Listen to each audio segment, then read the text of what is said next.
Good morning. Y'all hear that? Sounds so nice. Listen, I love listening to the sounds of nature.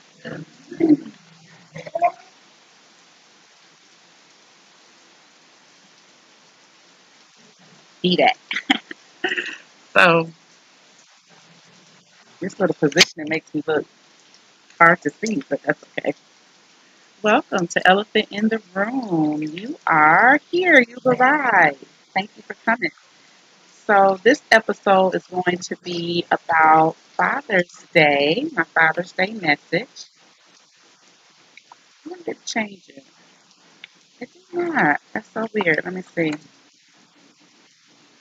But I'm pretty sure I changed it in this. So I don't know how. Let me change it here.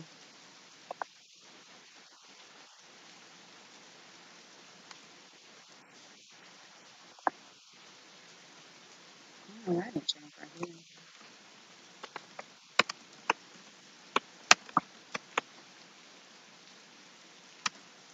All right. So we got this, and I don't know why it said the same message.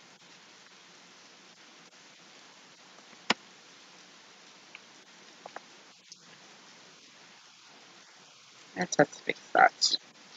Y'all hear how pretty that sounds? It's supposed to be a rainy, rainy day today.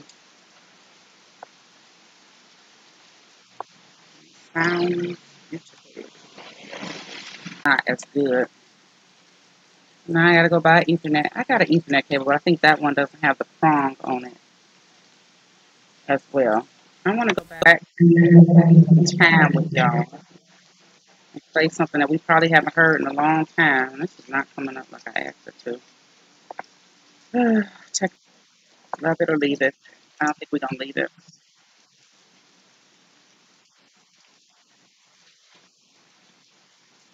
My hair is so thick in the center, and I did not go swimming or anything. It's just thick. You know what it is? Because I've been exercising and running. Exercising and running is what is doing it. So my roots are puppy.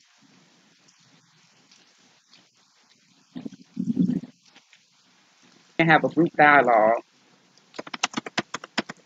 so we can begin to talk about these problems. And it's not as easy pulling people together as you think.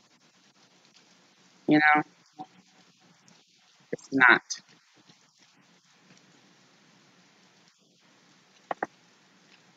Folks got time, schedule, families, and trying to pull people together for an organized effort. It's not as easy as it seems. So that's one of the other struggles. So I wonder how my camera's looking. Let me go from the other end. It's kind of shady, but I guess it's just a broadcast. All right. So I'm about to play something for you all. Welcome to this episode. So this episode's title is Father's Day Message, Healing Broken Families. But I wanted to play something that always brings me peace. And I wonder sometimes why we don't sing this anymore. Because we came up with this concept.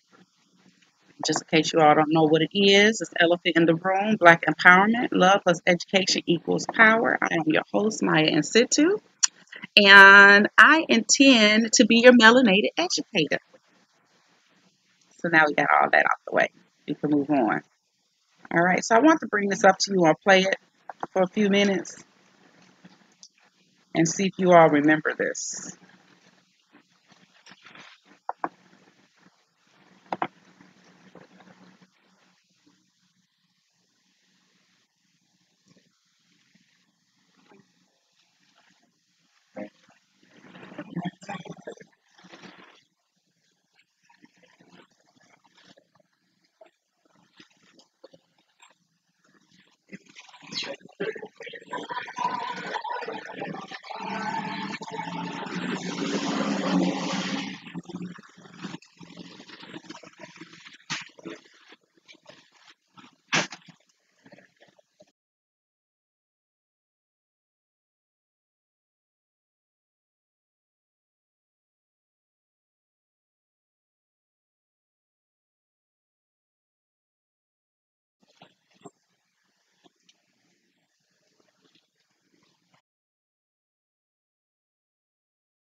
play a song for our kids again so they know. Uh-oh, YouTube been crazy. YouTube acting up.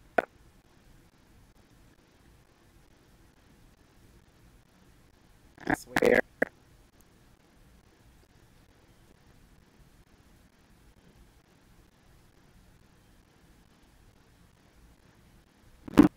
See if we can get it up.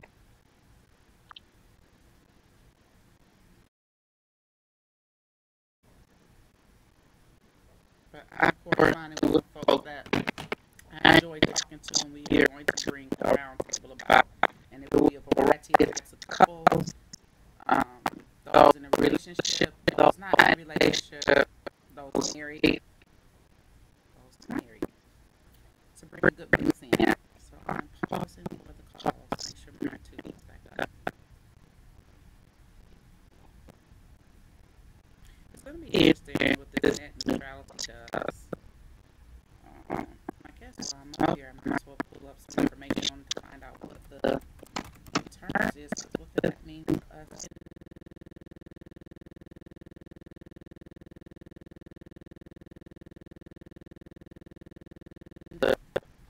Charge folks for all this extended internet so indispensable. That's my guess. We will see.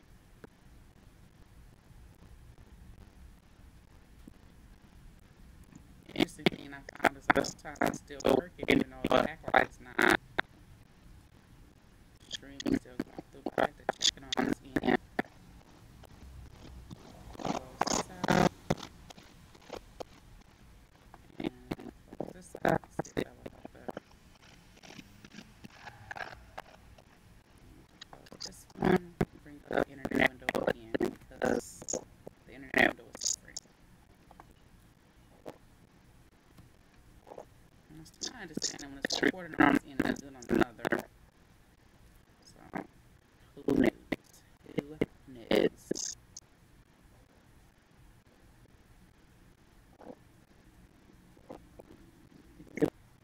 I want this to be an even stream because it's Father's Day. We're supposed to be having a good day.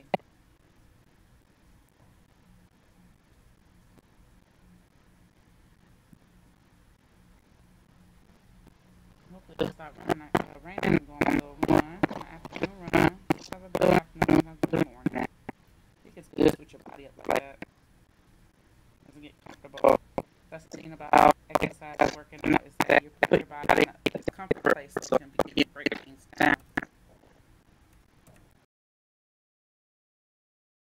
Begin to break down.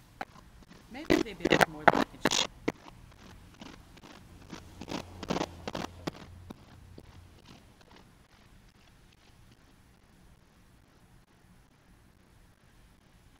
It is taking all day for my YouTube to come up.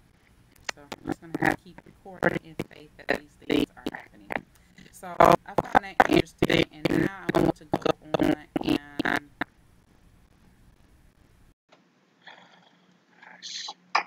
thank you. All right, so the other thing,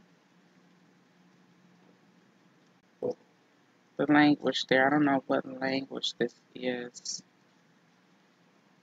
So it says the song is Wedefit Geskeshi Ude Hanate Ethiopia. And I'm probably pronouncing it wrong, but that's what it says, somewhat. So these bugs are really, because it's been raining, so they're really probably going to start tripping.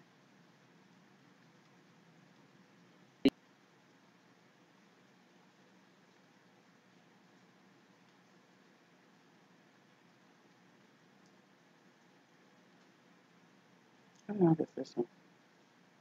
Okay, it's about the same amount of time. So I'm going to plug this up to here so you all can listen to it. I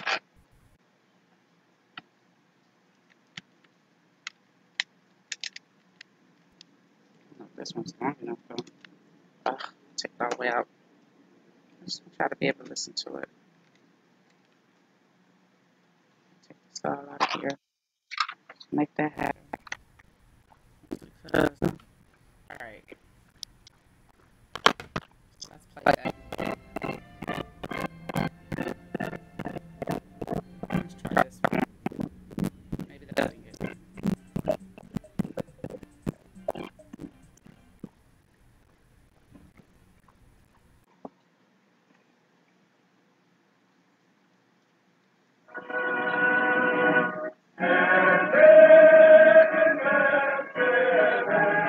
Respect for citizenship is strong in our Ethiopia. National pride is seen, shining from one side to another. For peace, for justice, for the freedom of the peoples. In equality and in love, we stand united to live through work.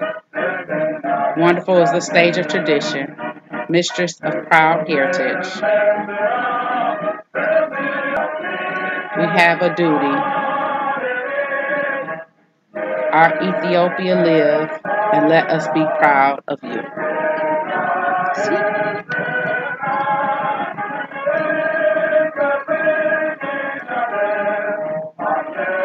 They have it in.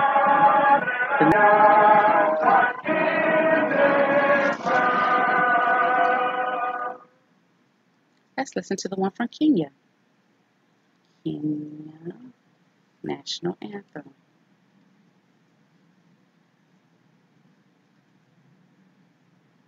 Let's see what we find. Oh, my email seems so dirty today. Yucky. All right. So, we got that up going. This is the Kenyan National Anthem with lyrics. Ladies and gentlemen, please stand as we sing the National Anthem of the Republic of Kenya. All right.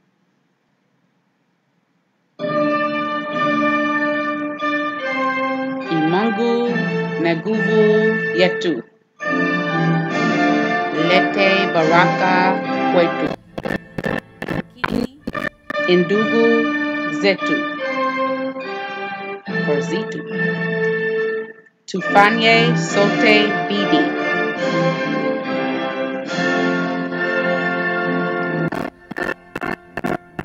Kenya Etahali Hishima. Tunani Kono. Kamada Kazini. Kila siku tuwe na shukrani.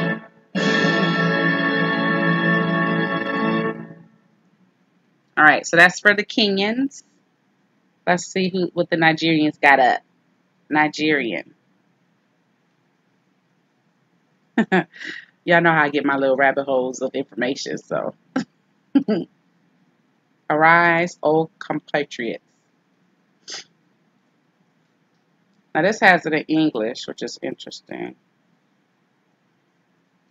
And then they even did the vocal and lyrics in English. I would like to hear it in their language. Here's a lady singing it. Let's listen to her. What if you could get brilliant Nikki looking hair every time you color? Nigerian Oil National is powered Anthem. by oil to deliver color differently. Y'all see the oils that are beginning to formulate on my face?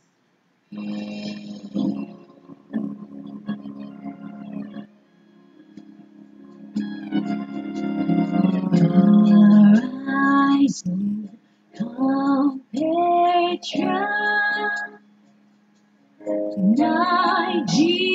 Nigeria's toll obey to serve our fatherland with love and strength and faith. The labor of our heroes past shall never be in vain. It's funny when you're doing things opposite. With heart and mind, one nation bound in freedom, peace and unity.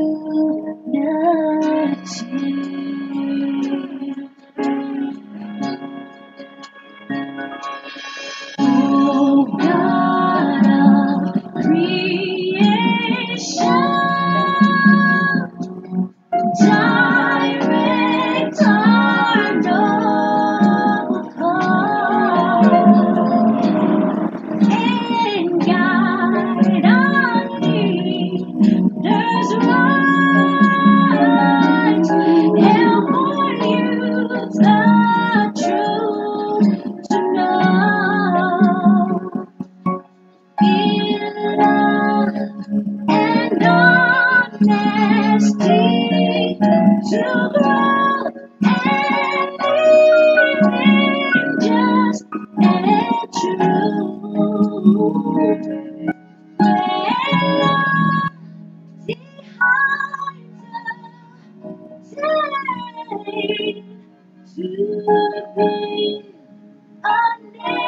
and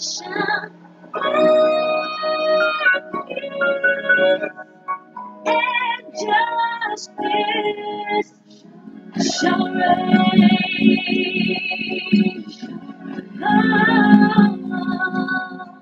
Shall reign. All right. Well, that says 165. That's many years. This is a Zimbabwe one by Shanky. I don't know who Shanky is, but we're about to listen to Shanky Zimbabwe version.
Beautiful. That sounded nice. And that was Zimbabwe. One more I wanted to hear. This may be South Africa. These are some of the influential. Uh-oh.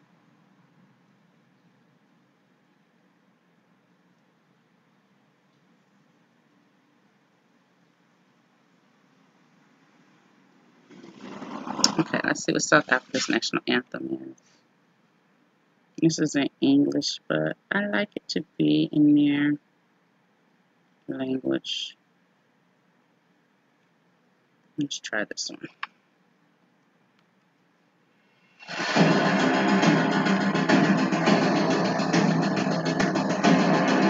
Boo. Unfortunately, I don't think y'all gonna be able to read it anyway because it's right. Okay.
All right, so those are some African national anthems by country. We had Ethiopia, we had Zimbabwe, we had South Africa, and we had Nigeria. So that was cool to listen to the national anthems from. Actually read an article.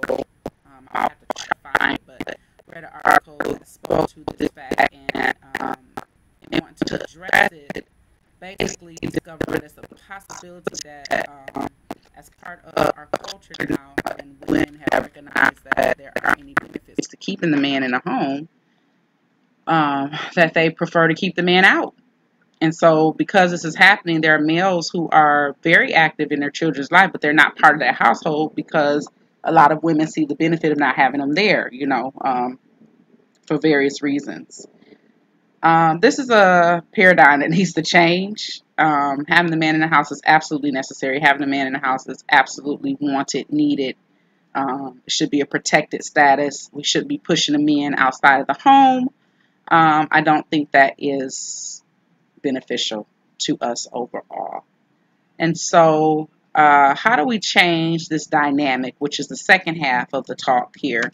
And that is healing broken families, right? So let's begin to talk about some of the things that break families apart, which is in itself the relationship. Why does the relationship become broken apart?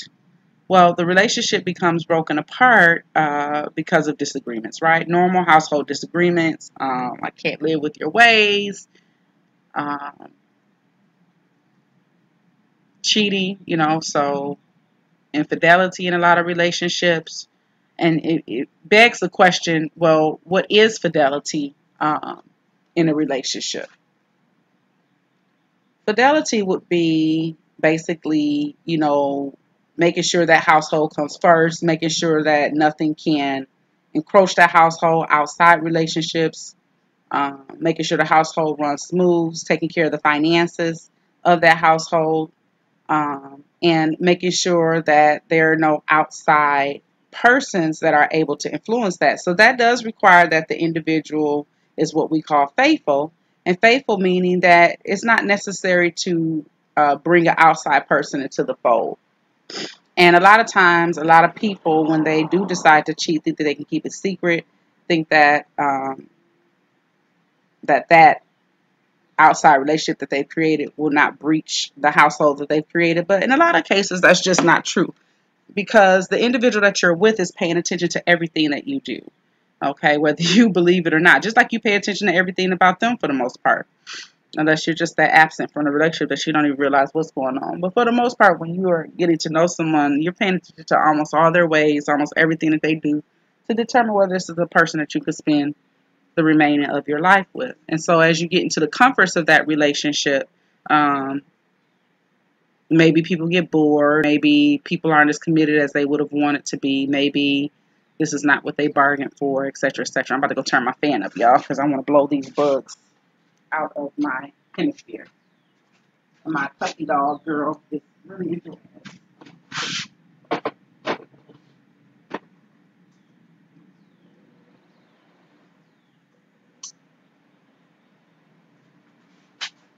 All right. So I just turned the fan up one step. So hopefully that will deter most of the insect animalia from bothering me. All right. So that's one dynamic, right? When you decide to be in a relationship, especially if you decide to move in with someone, right? That's taking a relationship to another level, which some people say, well, that's what you get. You shouldn't move in. You're putting the carriage before the horse. Well, that's just not our reality nowadays, is it? Our reality is saying that people are willing to live with each other before they get married. So let's deal with that. So if people are willing to live with each other before they get married, what should be the rules? What should be the agreements? Well, when you decide to come into a household relationship with someone when you're sharing the bills, one thing I think that would be important to look at is, does this individual have the capability of holding down a household, right? Have you evaluated finances? How much do you make? Okay. Why don't we have these conversations? Is it because of embarrassment? Is it because you're saying, well, I don't need to be in his business like that or her business like that? Well, you're about to live together. So maybe you need to reevaluate having that conversation. A financial conversation is very important before you decide to move in with someone. And many of us are guilty of not having this conversation. But it's important because you get to spell out how much can we afford? You know, is one person name only going on an application? Are you moving into an already established? If the monthly bills are this, how much are you planning to contribute? Is that agreeable to the other party? All these things that we talk about in our heads, but we don't talk about out loud because we don't want to run a person away or we don't want to mess up the deal because either we need help in some shape, form, or fashion, especially speaking to the ladies. So sometimes we're willing to accept anything or half agreements, and that's a mistake. I'm telling you right now, it's a mistake. All you're going to do is traumatize yourself and traumatize the children that's involved, which more than likely are not his children, okay, when we deal with these moving situations. If it is his child and you all are moving in together, let's go back to the scenario of the two couple just moving in together and they don't have any children, right? Let's go back to that. If they have a child, then that means the agreement has slightly changed. Factors are they both in agreement with having a child? That can weigh heavy on the relationship. If they're not in agreement, then that's something that needs to be talked about seriously and open-endedly so you understand what the responsibility is. Fellas, I am tired of hearing you say I didn't want her to have the child, so I shouldn't have to take care of it.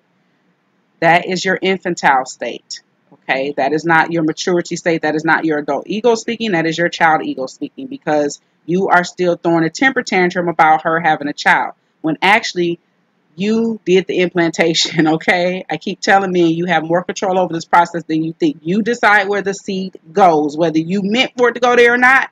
That's something that you have to work out in your mind. But the reality is that you are the seed holder, and so you get to decide where that seed is planted. Yes, it is ultimately your responsibility, gentlemen, because she would not get that impregnate. She would not become impregnated unless you delivered that seed. So you have a lot more control than you think. I teach my young men that they are the seed bearers, they are the farmers, and they decide where they want to plant their seeds. Whether you plant it in fertile soil or infertile soil is your choice. And what I mean by that, meaning it will flourish and become something that you want. If you don't want that woman, then it is important that you do not implant a seed, okay? Yes, you have needs. Yes, you have biological needs that are unique to each individual. Men especially seem to have a higher sex drive, and so therefore you need to be careful about where you plant your seed. There are multiple contraceptives available now. I don't need to tell you this. You know it. Whether you choose to employ it or practice it is up to you. But if you get a woman pregnant, please do not go to the victimhood status. You are not a victim. You participated unless you were raped, which unfortunately is going to be hard to prove on a male's end. You made a choice, okay? So let's get past that. Get pregnant. The choice has been made because if the woman comes up pregnant, that means that somebody did not intend for it to happen. If you all are arguing about it, if it was intentional, then you have a different kind of conversation. Should you get married at this point? Should you move in together, etc., etc.? There's just so many dynamics here, right? Did you live together before you got married? We're talking about the scenario if you lived together and you got pregnant, right? So we'll stick to that one. So a deep conversation needs to be had about moving forward, okay? If you're at odds about the woman doesn't want to get rid of the child and the male wants you to, or vice versa, because sometimes it happens where the male doesn't want the woman to get rid of the child and the woman decides to. That is probably the one circumstance in which women have a little bit more power than a man, in which she can decide either way, because it is her body, and the society that we live in says that the woman does get to choose. So males, if you know this is the factor, whether you like it or not, we're not talking about what's fair and what's not fair, what's good and what's not good. We're talking about reality. And so the reality is that if you get a woman pregnant and it is her choice to have that child or not, then you either need to be preparing to become a father, depending upon where that woman's mind is at, or you need to be preparing to make some additional choices. Okay, so that's just the reality in which we live in, for right or for wrong. Whether you like it or not, whether it's right or wrong, you can argue till you're blue in the face. Ultimately, the woman will make the decision. Okay, and once she makes that decision, then you need to know how to press forward and stop living in denial for so many years that she didn't do this and she didn't do that. The reality is, if she's decided to have that child, the sooner you can deal with that aspect and that fact, the better you can move on.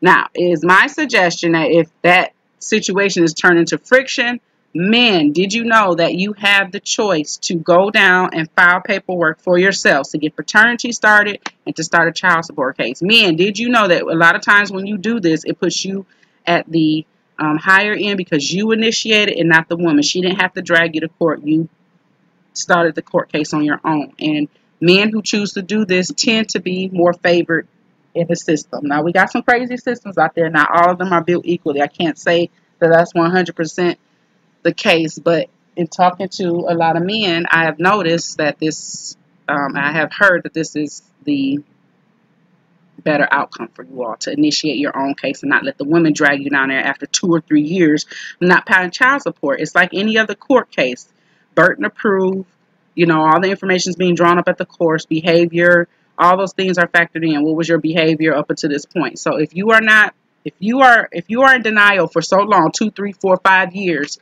and this woman has to drag you to court, it's not going to come out in your favor.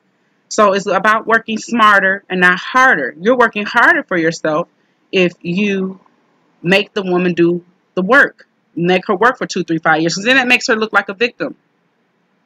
And per your courtesy, you allowed her to be a victim by not stepping up. Again, the sooner you can get out of this denial phase that you have been in, that she had the baby, you didn't want it, blah, blah, blah. That's all denial. That's all denial. That's all steps of denial that you're not willing to accept the fact that you and the lady have become parents. Okay? So if you can break that window down from 5 years to 6 months, I can understand 6 months. Oh my God, I can't believe this. I get that, because a child is a big responsibility. I never forget bringing my son home. Cash is my oldest. And I remember sitting him there in the, what was that little thing? It's like a little bouncy that they had came up with. It's kind of like a half moon shape, and they sitting there and you buckle them in. And they would just sit there. And I remember putting him in there, and I remember thinking, oh my God, I'm a parent. You know, like I knew I was pregnant. I had a child in my stomach for 9 months growing. I read the book, what to expect when you're expecting. I read that thing in like one night, seriously, because I was just so fascinated with it. And you know, even bringing him home, going through labor and delivery, that moment when I brought him home and set him down in that walker, that was that big grown person that you just saw walk behind me and get in the car, drive off, that person. Remember bringing him home, remember his little head sitting in that. I just remember his face. It's so vivid, him just sitting there half sleepy. And for me, and everyone's situation is different, for me, it was a point of somewhat not confusion, but more like, wow, you know, I can't believe I did this, because he didn't come right home. He was in the hospital for about a week. But bringing him home and sitting him there, and that next moment where you're like, okay, he's here, it's like mind blowing. So I can understand how, because I didn't think I would have any children. You all, anyone who knows me knows it was a blessing in disguise. I didn't realize it would be, but it was. Okay, so fathers, if you all can minimize that denial period, you're doing yourself a disservice, you're doing the child a disservice. And the sooner we can get you all to realize that everyone is disserviced by your denial and not wanting to accept the truth, running, you're not helping anyone. You're not helping yourself, especially because you're piling up a case against yourself of poor behavior. A lot of men are mad about the child support system, but why did the child support system? I like to go to the root of things. Why did the child support system ever come up? It came up because there were lots of men who didn't want to accept responsibility. And that's not the majority story. I just don't believe that majority story. The majority of men are not trying to take care of their children, because on the other half of that paradigm are women who are so angry that the man is not choosing to be with them in a lot of cases. That's the woman paradigm for the most part. That she's willing to do things to block his ability to be a father. And so that happens. Okay, so that's another paradigm. So we're still at the situation where male, female move in, they have a child, and what to do, right? They get pregnant, what to do. can we at least just agree that when every time you have sex, that there is a possibility that you will get pregnant? I don't care what her fallopian tube said at one point. I don't care what the doctor said. I don't care what she said. I don't care who said they was on birth control. I want you all to understand that when you become pregnant, when you get someone pregnant, that there is a child growing, and if that woman continues that pathway, that child will be born. And so therefore there's another human being that has come into this world that has limited availability to take care of themselves, very limited, until they get old enough to do so, that they will require your help. Can we at least agree to that simple fact? Because we disagree about a lot of things, but one thing I think we can agree on is if two people have sex, they can get pregnant. If they get pregnant, a human being will be mad. I think we can. All right. And so, in dealing with that aspect of it, dealing with that fact, we know that this is what happens. So when you're dealing with a dynamic with two people that move in together, they have a child. So let's go with the scenario that they choose to be together. Okay. So they choose to be together, and now they've got to work out these household things. Okay. I'm so proud of you, Angel. You become very disciplined. A cat ran by and you to act crazy. Thank you. Anyway, so that's the dynamic. They choose to stay together, right? So they choose to stay together, and they realize this thing is not so easy. Bills are coming in. Usually, people who are between the ages of 18 and 21 doing this thing here, right? If you are in that age bracket and you're doing this thing, there's some struggles that are going to come because most of the time you're not in your career, you're not finished with your education, post-education, post-high school, and so you're working, but you're not making a whole lot of money. So things are going to become difficult. So some people's choices are military. My nephew just joined the military. God bless him. God bless him for being in service to the country. And I hope that it is a rewarding and beneficial place for him to be in. I understand the decision. I don't blame the decision. A lot of us Black families, we're like, no, some of us are like anti-military because we feel we're being used. But regardless, it is a pathway. Working is a pathway. Working and going to school is a pathway. Okay, so imagine what those dynamics will be. Imagine what kind of stress that family is going under. And some families make it. They make it. They choose to get married, even if they didn't decide to in the beginning. Some families get married and move in. There's just so many scenarios, guys. You see where I'm going with this? It's just, we think that when we talk about relationships, we could talk about in the black and white circumstances, but we can't. If I sit here and write out all these scenarios in which people can live, in which they can choose to cohabitate, gosh, there's so many scenarios. Married couples, non-married couples, married couples without children, married couples with children, unmarried couples without children, unmarried couples with children. It's just the dynamic goes on. We haven't even began to get into the dynamic of gay lesbian households. We haven't even got there, right? We're still talking about heterosexual relationships. And I choose to only talk about that right now because the other is too hairy for me to talk about. It would require its own show. So we're just going to stick to the heterosexual relationships. No bias intended, but just for the dynamic of it, right? I'm trying to stay on point with just dealing with that scenario. So we hopefully have agreed that when women and men have sex, they can have children. They will produce children, okay? That is the usual outcome, okay? And we have proven it in our population. So when we talk about the repairing of these relationships, one thing I would like to offer is to actually have a conversation. In all honesty, if I think about my move-in situations, I did not always have a conversation with the expectations, right? They did fall into line in a lot of ways. I didn't have problems out of getting the other person necessarily pay bills or have the want to pay bills. But other things arise, as you build relationships. Certain expectations. Cleanliness of a house is important, right? How clean does your partner keep the home? Do they care about that kind of stuff? Those things can be deal breakers if you're living with someone who, whether it's your husband or whether it's your significant other, those things can matter, like how clean you keep the house. I was raised by a crazy lady. This lady did not know you could not keep a dirty house. And to a certain point, we all rebelled in our own little way, but we keep our houses pretty decent, for the most part. But, it's just, are you living with a person who is extremely clean, who came from a household, who everything had to be in a certain place in order? Nothing could be out of order. I've got shelves in my garage because I just got to have some kind of order. And even my grandma might come in here and be like, because it's just, everyone is different, who does the laundry? Is it the woman's job only to do laundry? I don't do laundry in my household. I hate it. I hate laundry. Okay. I hate laundry. Anyone who's lived with me know I cannot stand laundry. It will build up. I will go buy a new outfit. It's sad and pathetic, but I will do it. That is my habit, right? But everybody is not living like that. So some people want the laundry done. So y'all have to come to agreement on that. Dishes, that's another argument starter, deal breaker. Some people don't go to sleep with dishes. They just not gonna do it. Others like I get to that tomorrow. So all these dynamics play a role. Who's the cooker in the household? Okay, are we eating out? Can we afford to eat out? No, we can afford to eat these groceries. We ain't got no eating out money. What's wrong with you? We got to buy groceries. So it's just all of these things that we don't think about in advance because we just want the situation for what it is for whatever reason. I want to get away from my parents' home. Maybe your home situation isn't great and partner with someone, that you're dating would be better. I better deal with him than deal with my family at home. All these aspects, I was dealing with that kind of situation at home where my household was a little bit disruptive due to mental illness in the home. And so it could be disruptive. Most days it could be normal. Some days it could be a mess. Okay, depending upon whose imbalance got off.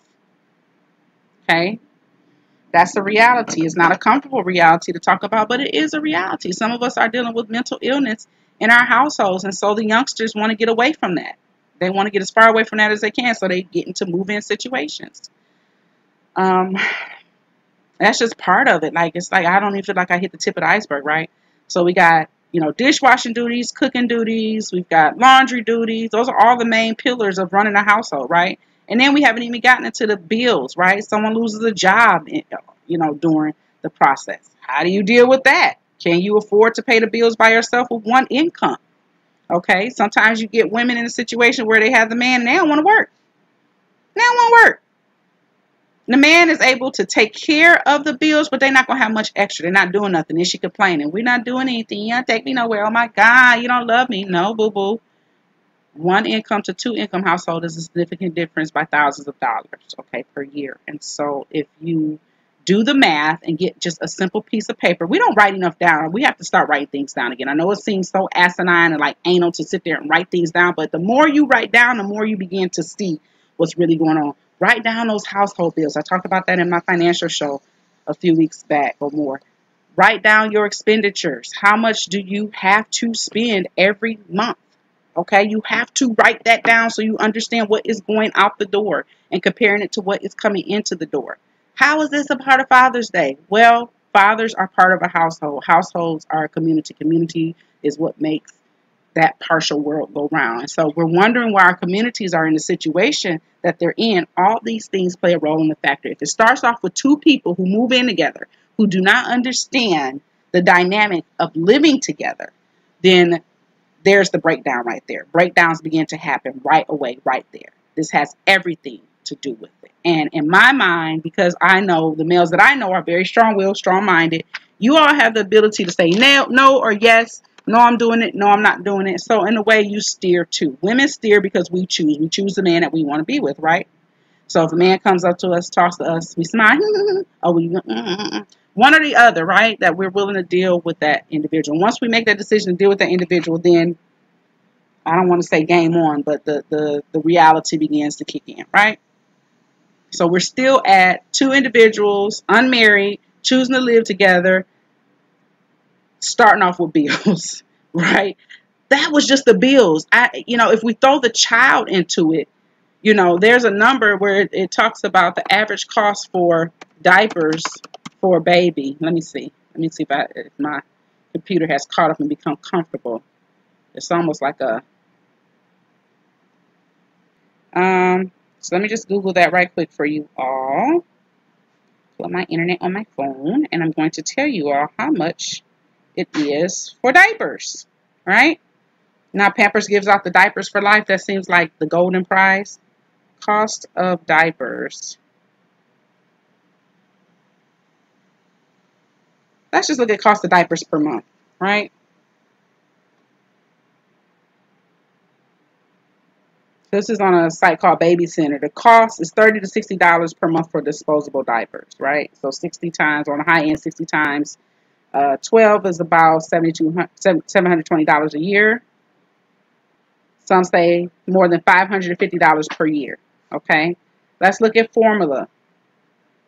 Cost of form for those who don't choose to breastfeed. Even those breastfeeders, unless you're staying home with the baby, you can end up paying more than that.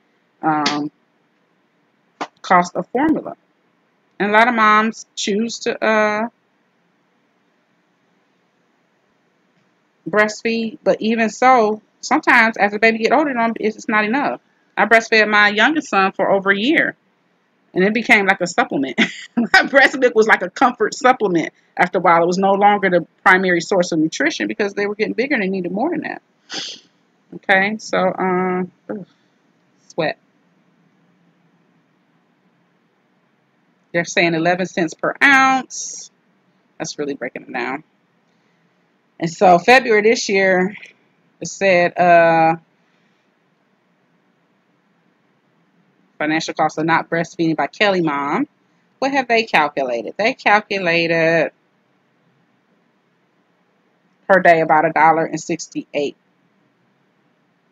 per day, which is about how much Starbucks coffee runs. 2 days about $5.04. 1 week $11.76. 2 weeks $23.52. 3 weeks $35.28. 4 weeks $50.13. As you can see, these numbers are growing. So in 12 months, they're saying you're spending about $816.48 on formula feeding, equivalent to that of a home computer. Is what they compared it to. You guys are starting to get my gist. And you got clothes, right? And of course, you know, people like to say your monthly bills as far as your rent, your electricity, gas in certain cases. If you live in the north, mostly that's gas, heating. All these things play a role. And so you begin to add them up and it's costly, okay? And so usually financial problems and worries are the hallmark of why a lot of relationships break up, because one person couldn't deliver on the financials, okay?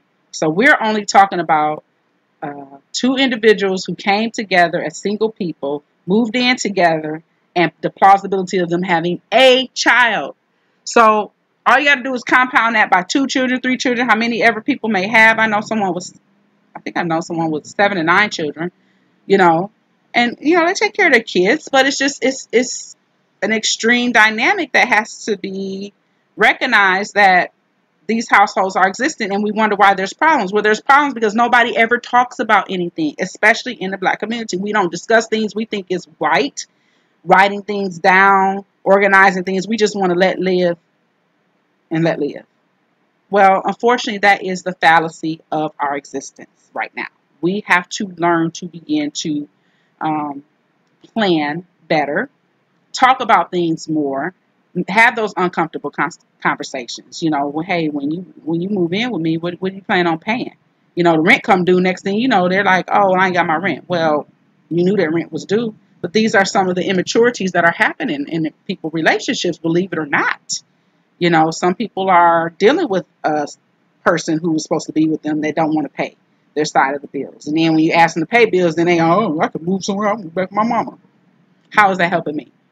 So you got to understand the person that you're living with. You can't just move in with just anybody, even though your household might seem a little bit crazy, but it's better than going into debt with someone who just never understood their financial responsibility. Okay, so that's just the early on. Credit is important. You know, I used to listen to Susie Orman, and Susie Orman would talk about marrying credit. I don't know where she is now or what she's doing right now to this day. I'm not signed up for any list of hers.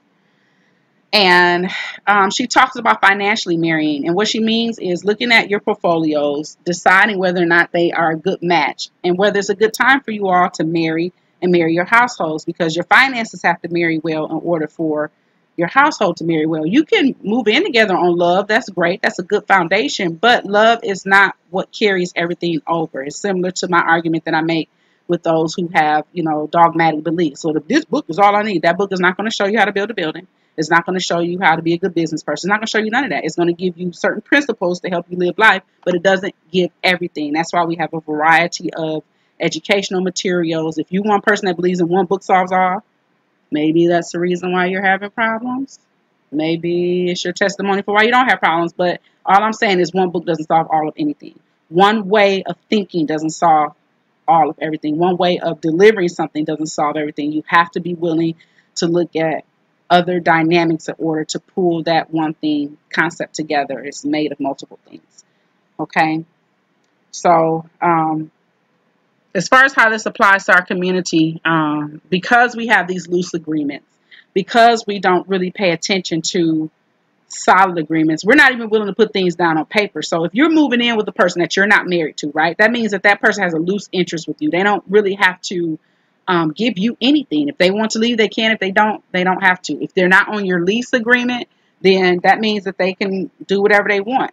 Even give you a hard time and say, I'm not moving out, even though I'm not on the lease. I'm being mail here. Take me to court. That's the dynamic people don't really understand how the courts think when it comes to live-in situations, right? You think you just put a person out when you want to because their name is not on the lease. Depending upon the state that you live in, that is not necessarily true. California being one of the most precarious ones in order to get tenants out. Okay? I don't know if some of the laws have changed, but California is one of those ones where the tenant is given a lot of leeway. It's the difference between whether it's called a tenant state or a landlord state, right? Depending upon who the courts favor. Texas is more of a landlord state. Like, they don't give a damn if the landlord can prove that there's a good reason why they can't have you in the house, whether it's repairs, whether it's selling the house, they need to get it ready. They can put you out. And some of the guidelines are as short of 3 days. Some of them are as far as 30 days, depending upon the judge you're working with. So you need to understand the state that you live in, the laws, and how they're written and who they are written for. Okay, ladies, when you get into this situation, and males, you know, because it's Father's Day, when you get into a situation where you are moving in with an individual that you think you know because you love them, or maybe you had sex with them. I don't know. You don't know people just because you have sex with them, right? Because there's such things called one-night stands. So if you have a one-night stand with somebody, that means you'll know, right? Whole nother topic. That could probably play into why we have so many unwanted pregnancies. But I would say our problem is not that men don't want to participate, in my opinion. You do have that, but I think our problem larger than men not wanting to participate is loose agreements. These loose agreements are causing a lot of problems in the details of the relationship, and so because it's kind of up in the air on what direction you all should go through, then that's why you're having a situation. You know, does he plan to marry you after so long? Okay, if we move in together, are you still planning to marry me, or what's going on? Some women don't want to talk about that because they feel they're chasing the man away. But if he ran away, wouldn't that show you early and not later, before you become invested in this person, that wasn't the person for you and you could deal with it sooner than later, before you start making all these financial obligations? Some of us, this is why our credit is bad, because we trusted in someone to come through and help us on a particular credited item and they didn't help, right? Or we're getting evicted because we were relying on someone else before we, go into an agreement. So the good thing to do in that circumstance is, usually when you move into a place, it's good to move in somewhere where you can only afford, or you look at one person income and using the lowest person income. We don't like to do that because we're like, oh no, well then we're not going to qualify for anything. But that is the money wise thing to do, because if you go by the lowest person income, then you know what you truly can afford. Because if the higher income loses their job, then the lower income person can pick up if they had to. That's the common sense remedy. Well, a lot of us don't want to do that. We want to combine incomes, make the income look larger so we can get more. But you really can't afford it, because by yourself, you could never afford it anyway. Stop combining incomes in that way. It's not beneficial to you. Use one person income. Even if you use the highest person income, the second person can do what they got to do, to supplement. But don't go by both incomes. You go by both incomes, you're going to do yourself in, because as soon as one person loses their income, guess what? You're back to the drawing board. Okay. So I would say probably those loose agreements is a big, big factor, right? The other factor is, and I'm going to have to talk to my ladies on this one, and the males too, because I've seen some males go through this, understanding the relationship that you're in. If you are in a relationship in which things are always up in the air, he misses your phone calls all the time, and this is why you all aren't even under the same household, right? So you get to know a person. This person sometimes comes up absent. They stand you up sometimes. They got a lot of going on in their own personal lifestyle. They have quite a few women that they've impregnated that they're not with, have never married. Those are some of the telltale signs. Some fellas might get mad because I might be talking about you, but hey, that's your reality. Don't live it. Stick your chest out. If you got a lot of different baby mamas and you made those kids happily, in my mind. You wasn't complaining when you was making them, so stop complaining now. You have Men who just show signs, it's on the ladies' end, men who just show signs that they're not very responsible. Yes, he looks good, but he's not very responsible. Yes, he drives a nice car, but he's not very responsible. It's not going to change just because you chose to date him. People are who they are because they're comfortable with being who they are, and it's a lot of them a certain kind of lifestyle. Okay, so women, when you're choosing men, number one, you got to give yourself enough time. We don't give ourselves enough time because either our backs are up against the wall. Some of us from being single mothers, you want that help. Others who are single, who don't have children necessarily, or their household is fine. They don't need a man to take care of that part. They want a man for themselves as partnership. Just being more selective. Okay. Now, men on the other side, I think with the men, the problem is that you are visual creatures and you pick what looks good. You all are doing what women have done for many years. Girl, he's cute, he's fine. They're not looking at who he is. And this can go on both ends. Just because it's a woman don't mean she's automatically going to be good or ready. A lot of women are very immature in between the ages of 18 and 25. Extremely immature about life. They still have that knight in shiny armor ideal in their brain from Barbie and Mattel or whoever else puts that into our mind. Disney, I don't know. A lot of people can put that into your mind, that this savior character is supposed to come and whisk them off their feet and save them. That is not reality. If you hear a woman say a lot of things like the man's supposed to, the man's supposed to, the man's supposed to, she has a lot of ideologies in her mind about what a man is supposed to be. Listen to what she's saying. I know y'all say we talk too much and we just talk about a lot of nothing, but if you don't start listening to what these women are saying, you're going to find yourself in a world of hurt because she feel you supposed to do this, that, and the other. And if you're not listening to what she feel you supposed to do, that is that part of the informal conversation that has not become formal that you're not living up to. You are not paying attention. You're looking at her butt, you're looking at her breast, you're looking at her small waist, and you're like, yeah, but you're not thinking about the outcome. Again, every time you have sex, there is a possibility that you can get that woman pregnant. Is she the kind of woman that you want to have kids with? If she's not the kind of woman that you want to have kids with, then you need to learn to abstain. Stop having so much sex. It's fun in the moment, but it's not worthwhile in the long run. A lot of you fellas don't like to wear condoms, or after a few times that you're with the woman, next thing the condom's coming off. Okay? And so then you wonder, well, she trapped me. She didn't trap you. You trapped yourself. That's the reality. She didn't trap you. There was no agreement that said if I get you pregnant, that you're not having a baby. You ain't talk about that. I know you didn't. Because you barely know her last name, less know her mother, father's name, less know the matriarch of her family, patriarch. You don't know nothing about this young lady, in other words. You don't know nothing about her people. You just had sex with her. So if men stop being promiscuous, we try to assign that to women. There are more promiscuous men than there are women. There just are. You all have lots of notches on your belts. And you don't want to face the fact that you're making very bad decisions. You're not picking wisely. You're having sex with whatever booty jiggle the fastest. Okay? Like it or not, it's what you do. It's what you do. You could be in the middle of a relationship and you're trying to start another relationship with another woman. That's another bad habit. Next thing you know, you got the outside girl pregnant. Then you crying. Stop crying. You making all these decisions. Hold your chest out. Stop backtracking, backpedaling, dancing, buck dancing all over the place.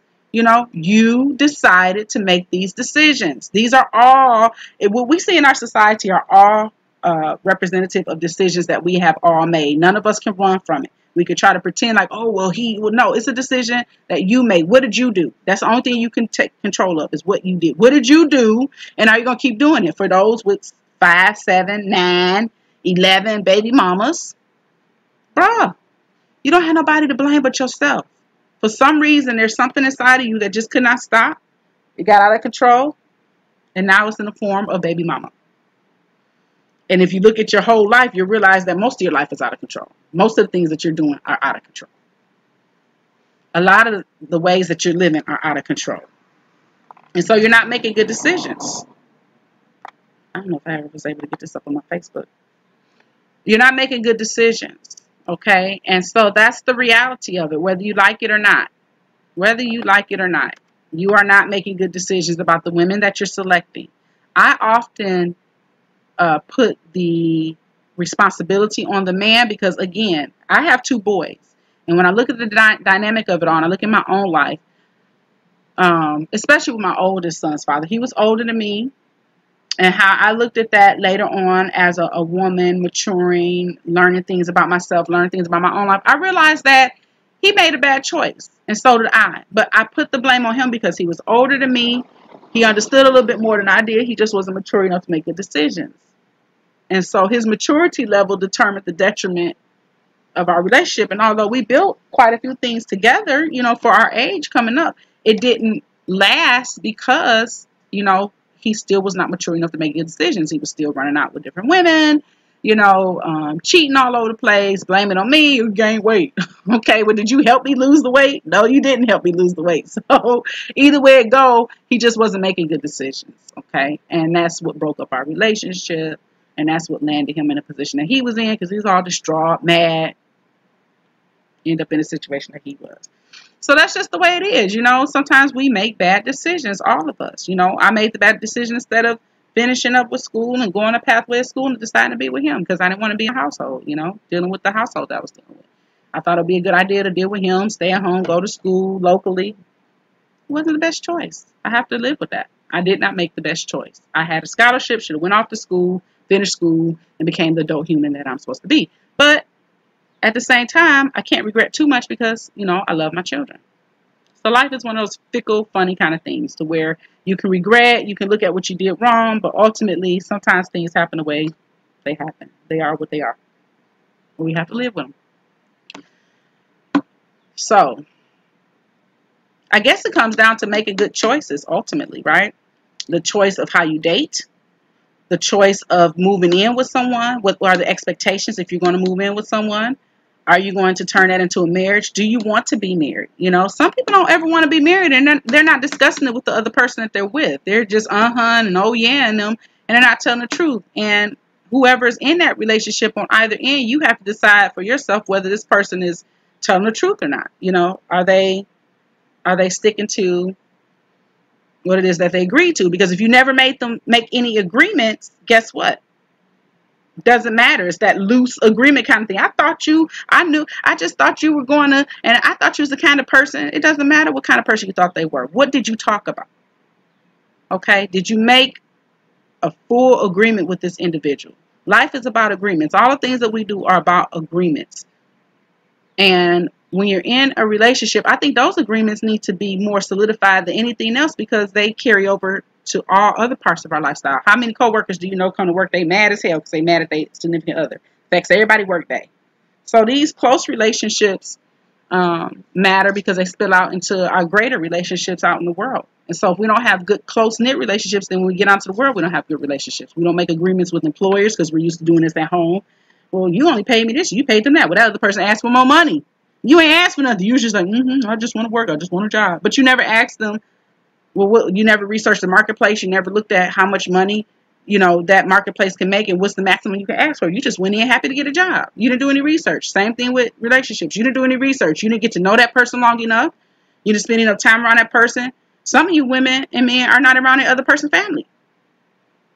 How you going to decide who the person is? You're not around their family. If they the first generation college graduate, then chances are the rest of their family may be of a certain dynamic as far as behaviors, beliefs, blah, blah, blah, right? So is this person strong enough to break away from that fold, right? If they're coming from a family that unfortunately they don't value education, or, you know, maybe they wanted to and they couldn't, you know, but they do value education. All these things you have to find out by spending time with people in their family. If a man is with you and he doesn't want you around his family, sis,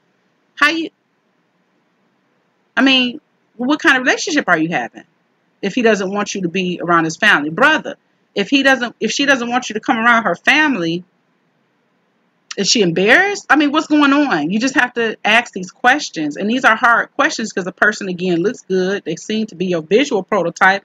The pheromones smell good. Oh, you smell so good. But you're not really getting to know people. We're just having these loose connections with people. It was a time where we dated people from high school. We knew them our whole high school life. We've been going over to their parents' house. And those relationships built. But those relationships are no more. What we have now are mostly very loose relationships in which we barely know the people and we call ourselves loving them. You in love with a stranger. You don't know who they are. You don't know their family, never met their family, don't know what ilk they come from, don't know how their father was, their mother was, whether they were there or not there. All these things play a role into the future that you're creating for yourself. And if you don't want to stop long enough to ask yourself these waiting questions, then you're doing yourself a disservice. So how does this play into fathers and Father's Day? Well, a lot of our fathers are not making a good decision. And we've all felt prey to it, I felt prey to it. Most of us have felt prey to it. Some of us are smart enough and had parents who were smart enough to teach us how to date. But if you were not good at it, how do you flip this for the next generation, right? Do you keep giving your next generation bad habit, fellas? Do you keep telling your young sons, you're a player, go play. Look at my son, look at him, raising your belt over your big gut. Meanwhile, your thin and trim son, you trying to turn him into a version of you that you never could be. We have to begin to see ourselves. Are you training the next generation to be better or do the same things that you did? Fathers, is that what you're doing? Are you restricting your young girls and telling her you better not do this, and then your young boys, you just let them do whatever? Who is that young boy going to be to the young girl? The same way that you're treating your daughter and you want her to abstain, the men are raising knuckleheads. And so who does she have to match with? If everybody's not raising their sons right, they're trying to raise their daughters to abstain and to value this. But are you teaching your sons this? I have 2 sons. I'm very qualified for this. I raise them to value themselves. I raise them to know that they are the seed planters, and whom they plant a seed in is the most important. Okay? You don't need to be planting your seed in just any one. Is it fertile ground or infertile ground? Does it still need to thrive and grow some more before you put a seed into it? Is the dirt, the soil, good? The soil of the uterus, the womb, any good? Does it have enough knowledge to put into that child? There's knowledge that's put into that child as you're carrying them. And then more teaching grows from there. So a lot of us,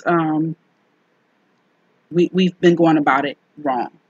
Which is why there was arranged marriages back in the day. It kind of builds more of an understanding to why there were arranged marriages, why families stayed close with each other so they could see who the next suitor in that family is, and families would marry. This is why that practice happened, for right or for wrong, so that the children would not marry into a family that wasn't of good ilk, that wouldn't produce strong warriors, strong women to carry the next offspring and bring into the fold. There's reasons why these things were done. How do we fix the family? We fix the family and have more of an appreciation for fathers, in that we change the personality and the culture that we built as African Americans. Every culture is different. When you go to different countries and look at the culture, the father may be strong, the mother may be strong, but the family is there.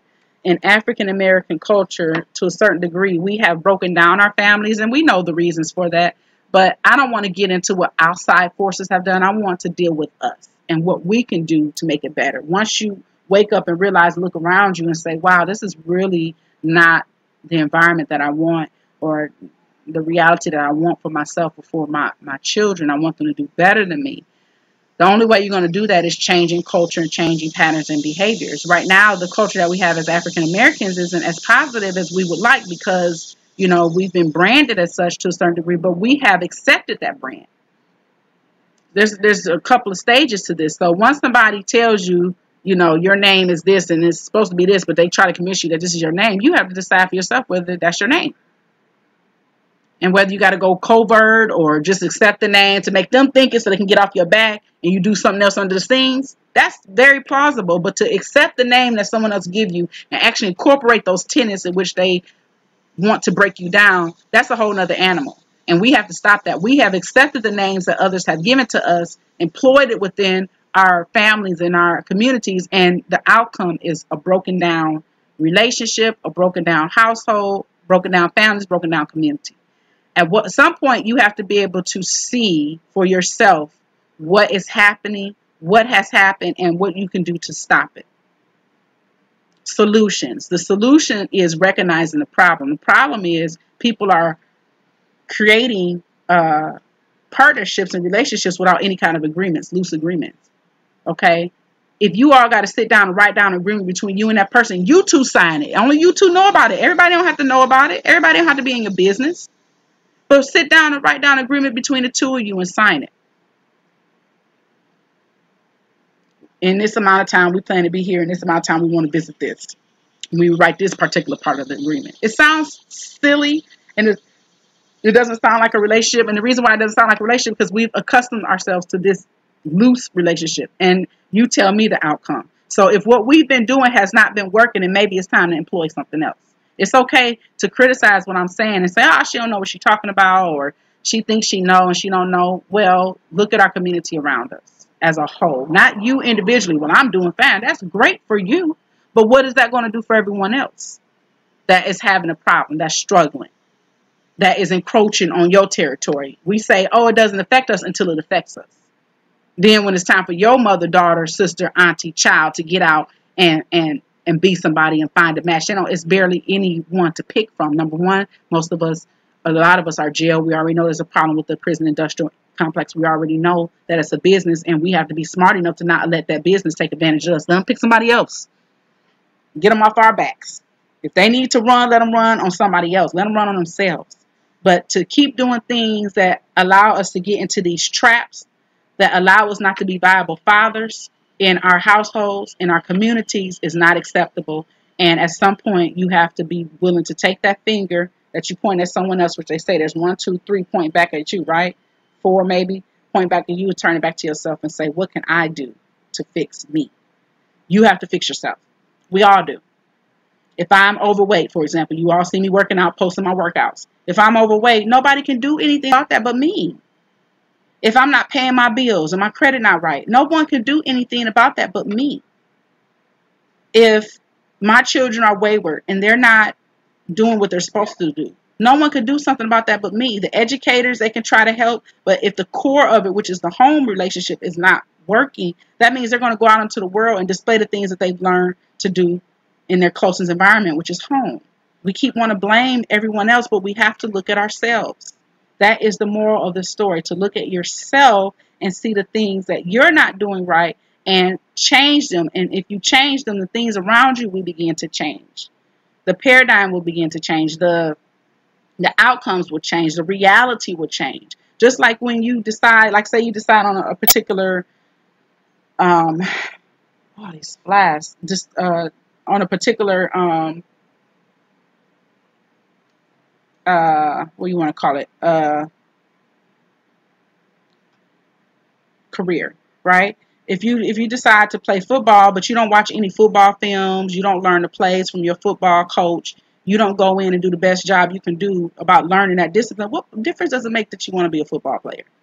If you want to be an engineer and you don't subscribe to any of the engineering magazines, you don't engulf your life, you don't go to interns, you don't find out different jobs you can work, learning those building blocks to become an engineer, who cares that you say you want to be an engineer?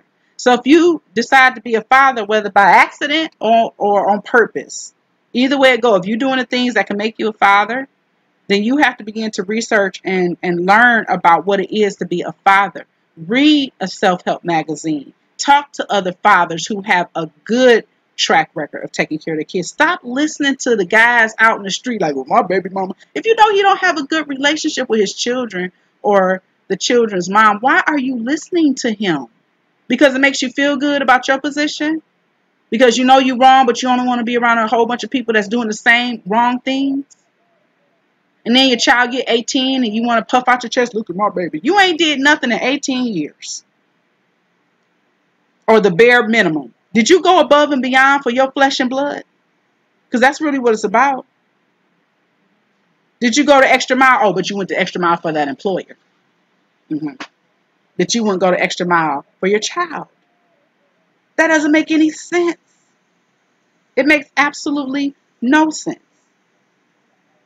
And so all these things that we're talking about trickle down into our youth, and our youth internalize them, and the output is the same. Because most of them were into agriculture and some of them were into industrial work.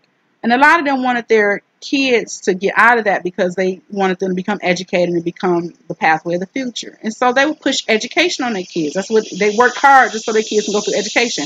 What do we work hard for? Gucci shoes, watches, emblems that just don't do our kids any good.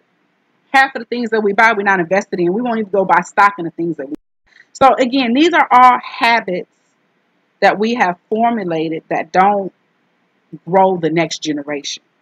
And the only way it's going to stop is for us to look inside ourselves and say, you know what? I've got to do something different. I'm not doing this correctly. And so fathers are the community.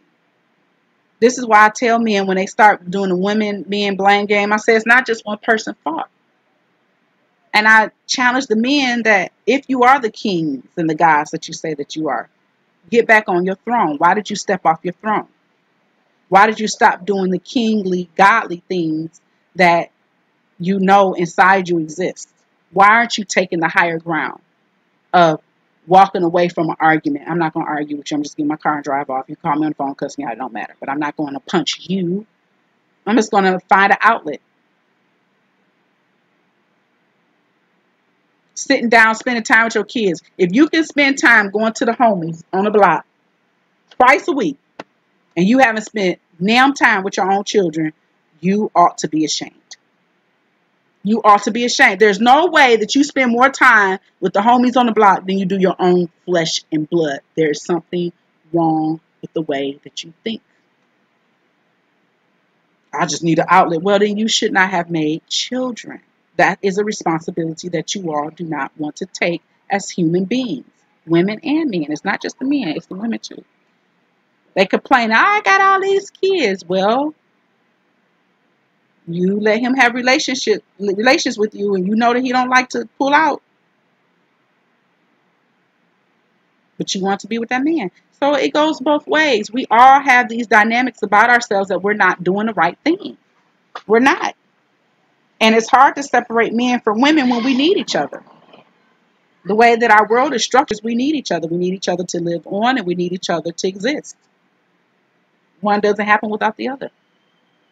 And so unless we learn how to deal with each other and communicate with each other and make real solid agreements, and here's the caveat, stick to the agreement.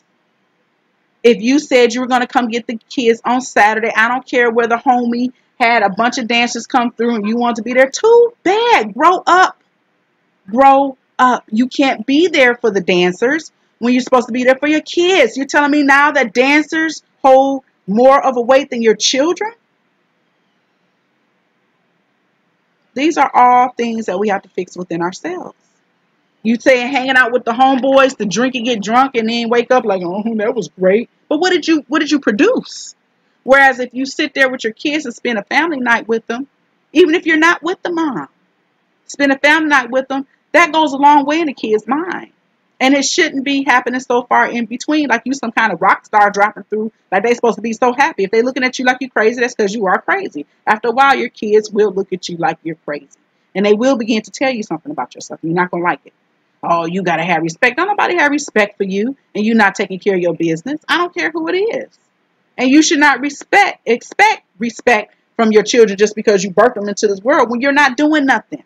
If you got 5 and 6 children and you don't know what's going on with them, what they eat today, what they wear for their outfit today. You got them a phone, but you don't communicate with them. You don't talk to them.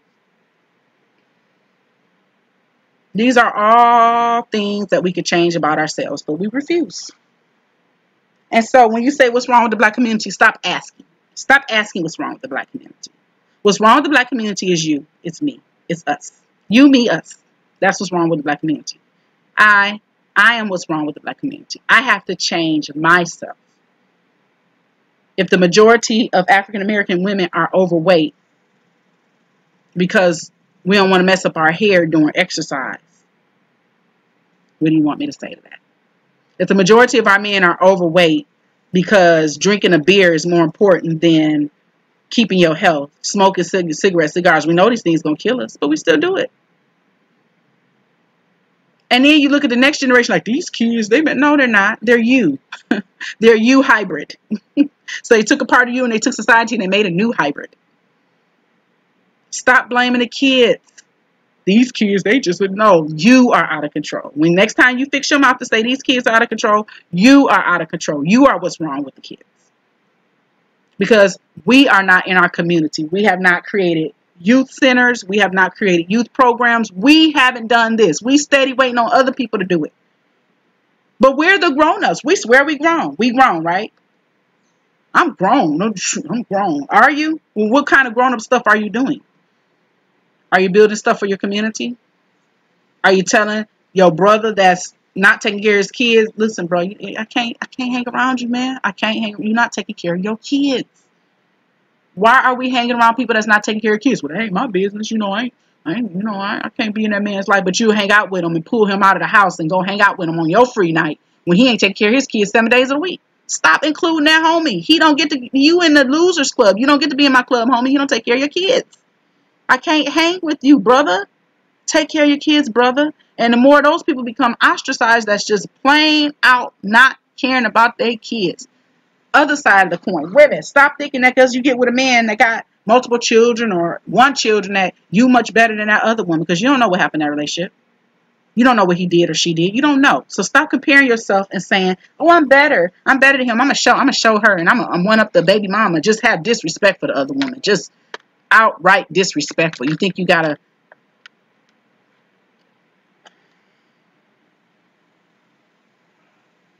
We got a lot of problems.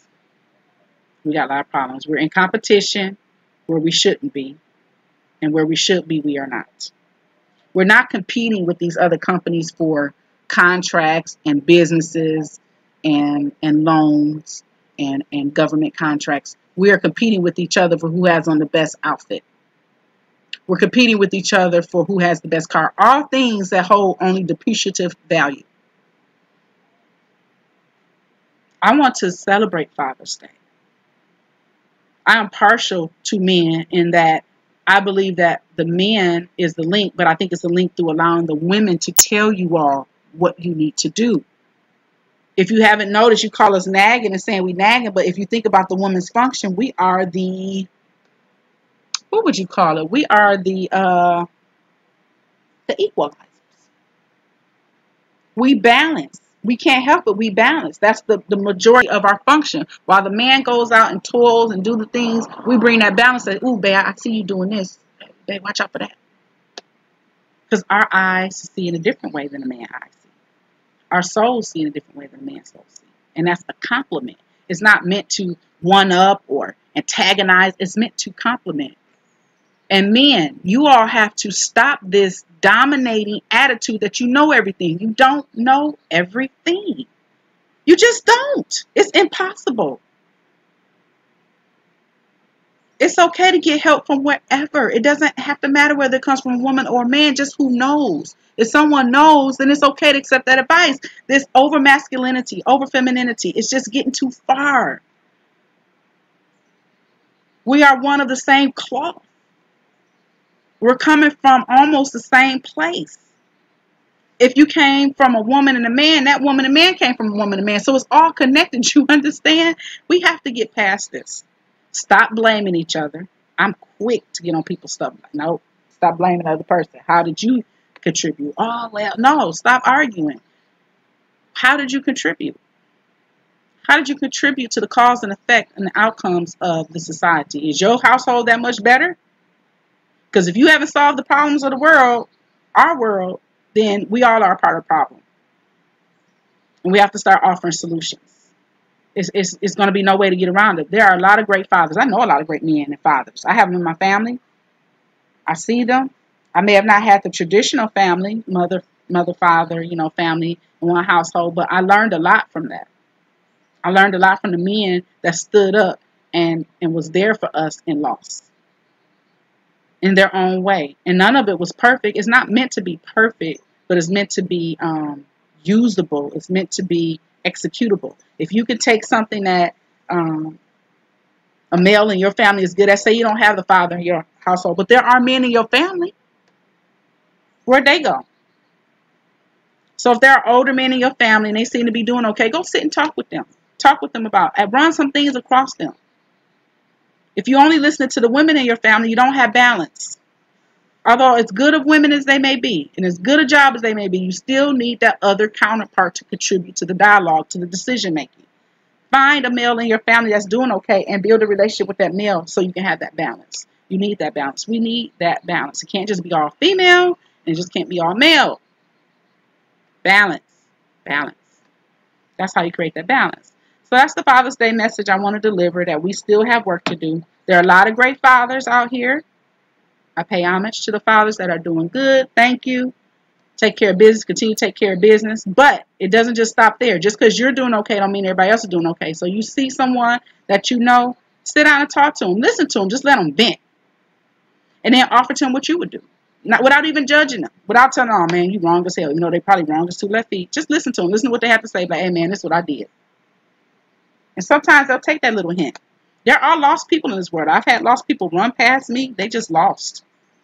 They lost. You try to show them, and they don't hear right then. But if you show them a good message and it's the right thing, later on down the line, they'll run into that same scenario again, and they'll eventually fix it because you planted that seed.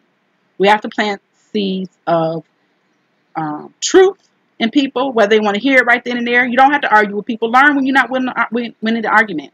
When you're not winning the argument is when that person's no longer really looking at you, engaging you. They don't want to hear it. Hey, you've done what you can for that day.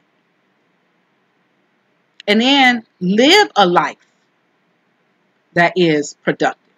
You live a life that's productive. Yeah, you have some people that they feel like they hate. But if you're not coming to them out of that kind of spirit, it'll all dissipate mostly. You do have some people that's just crazy and out their mind and, you know, oh, you think you better than me. Oh, they dealing with some other kind of demons. You can't really fix that right now. Let them go on. But for those who want to really know, help them. For those who want to get better, help them. Help them. We got to start helping each other. There are some people who don't have very good family examples, you know, and sometimes they do need that extra little push of help. No, bro, I would do, you know, I'll probably do this, you know. Nah, sis, sis, she kind of wrong with that one, you know. Sis, she got to lay off. Stop pumping up people.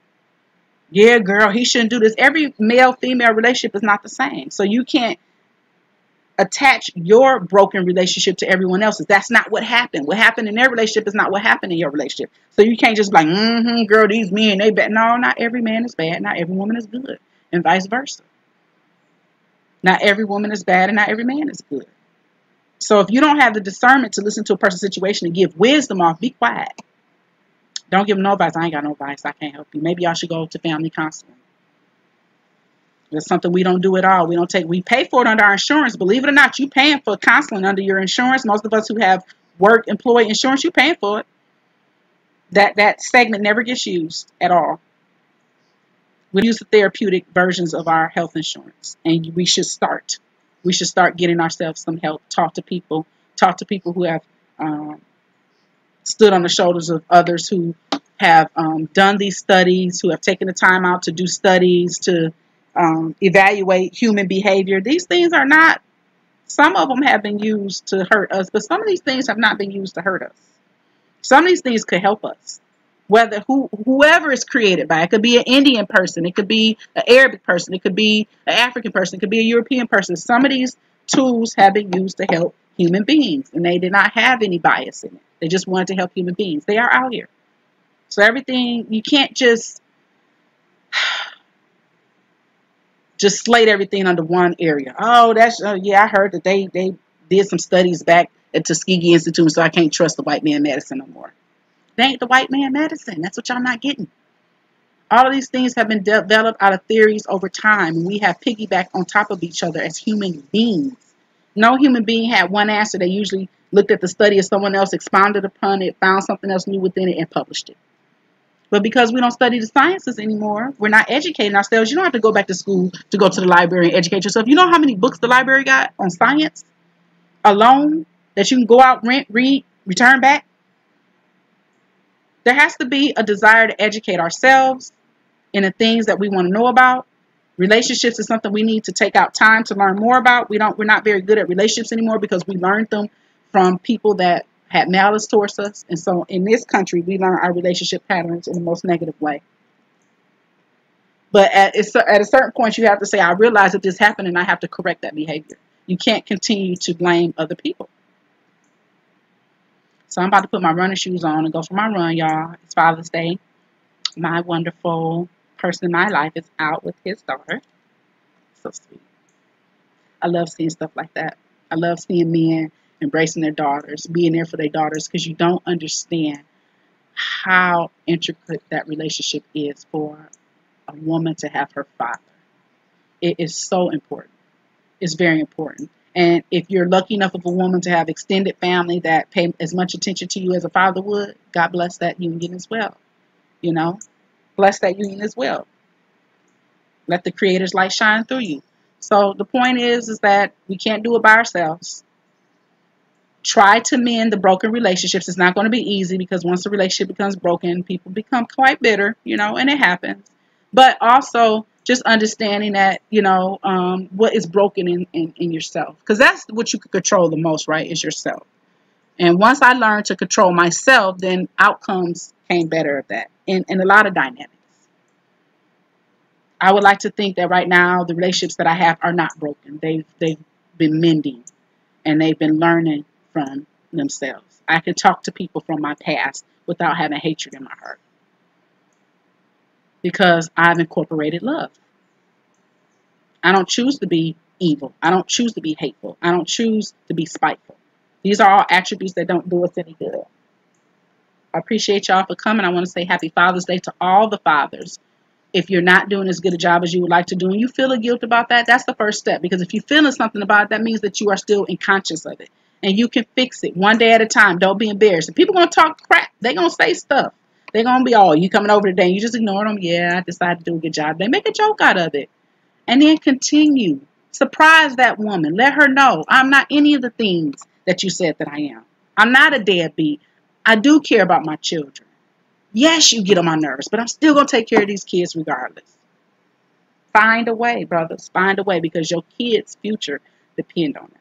I love y'all. I hope this was helpful.